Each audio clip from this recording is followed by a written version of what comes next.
So let's talk about one of the more controversial things in our American political system, and that is the Electoral College.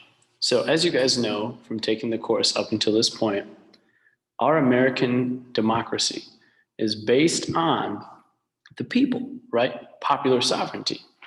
If people don't run the government, then the government needs to be replaced. However, the Electoral College is kind of contradictory to popular sovereignty. So I wanted to talk about why the Electoral College exists. Now, you can totally still hate the Electoral College, but I do want you to understand why it was put there in the first place.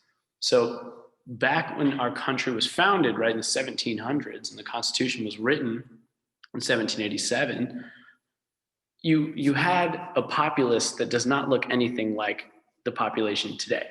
I mean, news did not travel fast. I mean, news traveled by horses, right? So the average American was not particularly informed. I mean, today we have the internet, right? And we can learn an obscene amount of information about all of our politicians, federal, state, and local, right? I mean, we can track every single thing that person has ever done or said basically since they were born, right? But that was not the case back then. And being president of the United States is a really big deal. I mean, you're essentially the most powerful person in the world if you are the president of the United States today. So the founders put the Electoral College in place because they genuinely did not believe, for better or for worse, that the American people were educated enough on average to make such an important decision. So today, you do not actually vote for president. Instead, you vote for an elector to vote for you for president. Now, the numbers of electors that each state has is going to be equal to the amount of representatives they have in Congress, right? Each state has 2 senators, but they also have people in the House of Representatives. So if we add those 2 figures together, we get the amount of electors that a given state has. For example, Arkansas has 2 United States senators, but they also have 4 United States House of Representatives. So if we add 4 and 2 together, we get 6. Arkansas has 6 electors. They have 6 votes in the Electoral College. Just to show you kind of the disparity between states. So California has 2 senators, but they have 53 representatives, right? Because the House of Representatives is based on population, and California has a ridiculous amount of people. If you add those together, you get 55. So California has 55 electors, they have 55 votes in the Electoral College. Whereas Montana, which is much smaller, Montana has 2 senators, but they only have 1 representative. And obviously, if we add those together, we get 3. So even with the Electoral College, there's still some semblance of states with higher populations have more say. So here's how the Electoral College works. There are 5 steps to becoming a president. Step 1 is the general election. So the electorate, right, which is all registered voters, they cast their ballot for who they want to be the president of the United States. This does not determine the president of the United States. As I previously mentioned, the Electoral College does. What this does determine is the popular vote. Now, a lot of people use the Electoral College as a scapegoat to say, well, I'm not going to vote because my vote doesn't actually matter. But the popular vote actually does do something, right? It's not that the popular vote is completely irrelevant. It simply determines which candidate wins your state. So popular votes matter on a statewide basis. The popular vote is counted up in each state, and a candidate that wins the most votes, and really this should say a plurality, not a majority, right? The candidate who wins a majority, I'm going to say it because it's written there, of the popular vote in that state receives all of the electors in that state. So, for example, Donald Trump won a majority of the votes in Arkansas. more than half of people voted for him. So all six of Arkansas's electoral votes all went to Donald Trump. Even though a percentage of folks did vote for Joe Biden gets nothing from Arkansas because that's how the Electoral College works. In California, Joe Biden won a majority of the votes, so Joe Biden gets all 55 votes from California. So if you add up the total number of electoral votes, the total is 538. There are 435 people in the House of Representatives, there are 100 in the Senate, and there are 3 electors from Washington, D.C. specifically. You add all those up and you get 538. Half of 538, or excuse me, to get a majority of votes in 538, you need 270 votes. So 270 electoral votes wins you the presidency. 269 is half, so 270 would be more than half. So here is a map just showing you how many votes each state gets, and the different colors, right, are where that state is most likely to send their votes, right? So if the state is dark red, they're most likely to vote Republican. If the state is dark blue, they're most likely to vote Democrat. Light blue and light red would be, they're probably going to vote one way, but you never know. And then the gray would be swing states, right? So even though I told you there's 5 steps, step 3 is kind of divided into parts. So a candidate has to win a majority of the electoral votes to be president. I already kind of said that. So 270 votes is what it takes. This totally got cut off, but I'm going to explain it on the next slide anyway. This is a winner-take-all system. So similar to how the Republicans run their primary, all of the states run it that way in the general election. The Democrats are just really weird with how they run their primaries, right, with proportional voting and superdelegates. But in this case, we've got a winner-take-all system, except in Maine and Nebraska. So there's 2 states that are really weird, and they don't give all of their votes to one specific candidate necessarily. So like I told you, Donald Trump got a majority of the votes in Arkansas, so he got all 6. But in Nebraska and Maine, things run a little differently.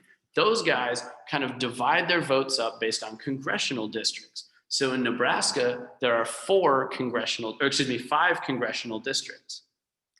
If a majority of the people in a specific congressional district vote for the losing candidate, that candidate still gets a vote. So it's not how the state votes as a whole, it's how your congressional district votes as a whole. So they kind of divide things up. So Nebraska could theoretically give 3 votes to one candidate and 2 votes to another. These guys are weird, but I do want to kind of show you, I don't know if this is interesting to you or not.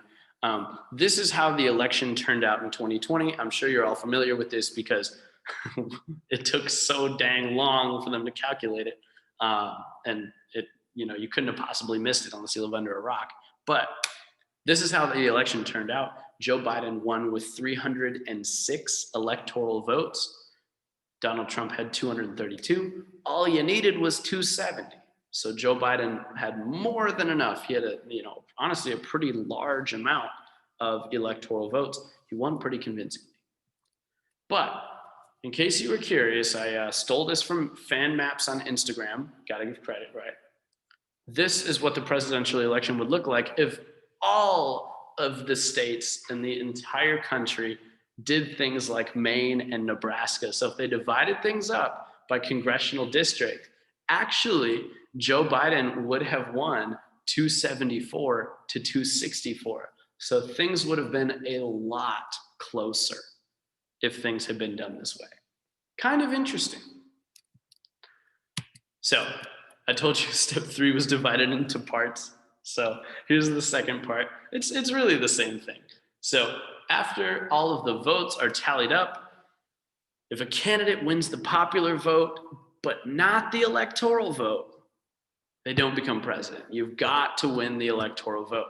So for example, in 2016, Hillary Clinton actually won the popular vote, but Donald Trump won the electoral vote. So Donald Trump became president. And this happened, as you can see, in 4 instances. 2000 is probably the most famous one because the 2000 election was so close. 2016, Donald Trump actually won a pretty convincing amount of electoral votes. In 2000, it was much closer. Google it if you're curious.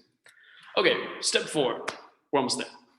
So, interestingly enough, if no candidate gets a majority of electoral votes, the election is decided by the House of Representatives.